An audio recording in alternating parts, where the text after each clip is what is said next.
Sounds cool, man, doesn't it? Yeah. Trucking. We just gotta keep trucking, brother.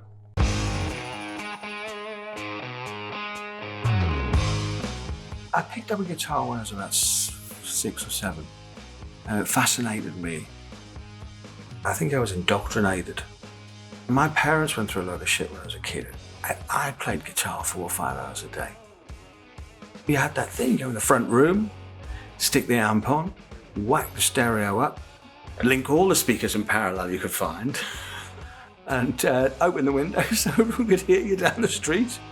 And when you just get it right, sitting frequencies, if you can do music and sit in front of a set of speakers and write a few tunes, it's a great way to get through your childhood. Now I realise why I'm not as fucked up as I should be. Just enough fucked up. And then it just drew me away when I was about 14, 15 from everything. The kind of typical Geordie upbringing where it was like, right, it's beer and fighting, kid. I was born in 1961, which was a great time to be a kid brought up on guitar music. There were so many great guitar players, and then you could go and see them. That was the norm. Literally would go to every show I could, but not just from the point of view of being a fan, but from being an observer. I think I've probably got a natural musicality which helps. You can hear things in your head, and then you eventually start to teach your fingers how to do what you're hearing in your head. Just a fascination of the whole thing.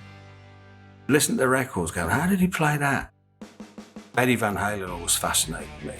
I saw that original tour where they opened up for Black Sabbath, and everyone went to see Van Halen. And it was fucking phenomenal. Also in the Northeast, there was a lot of working men's clubs. I think that's where I learned how to write songs, was by playing so many pop songs in working men's clubs and finding out what other people did on the guitar. But I think that basically the 70s was so rich with creativity, was mainly from guitar-based bands. And then somehow I managed to squeeze it into the 80s. It takes you to places that you can't imagine. Like I'm here now playing guitar with Reef. I'm 60 years old. It wasn't part of a master plan. It was from playing guitar with them and just kind of writing some tunes, and it's starting to work. It is the dream job. I worked on building the site, so I know what real graft is. I have got one guitar. It's a modified Les Paul Studio. Really nice set of original 70s dirty fingers on it.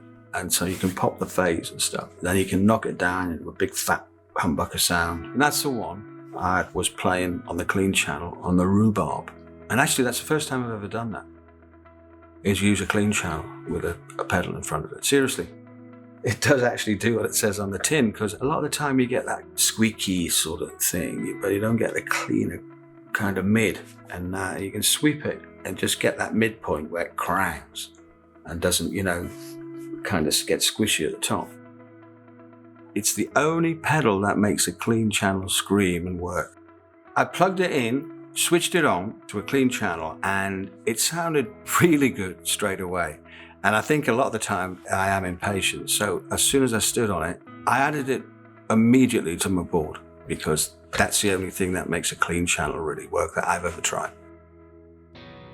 Well, I'm minimal on the pedals because I use the Eventide just for one sound, which is the delay and a harmonizer. I do like Octave stuff, yeah. So and the Honey Badger, that's fucking radical. That is. It's what? It's unpredictable. That's what I like about it. I put an Ebo on it the other day. It makes noises, particularly if you put it on the lower strings and stuff.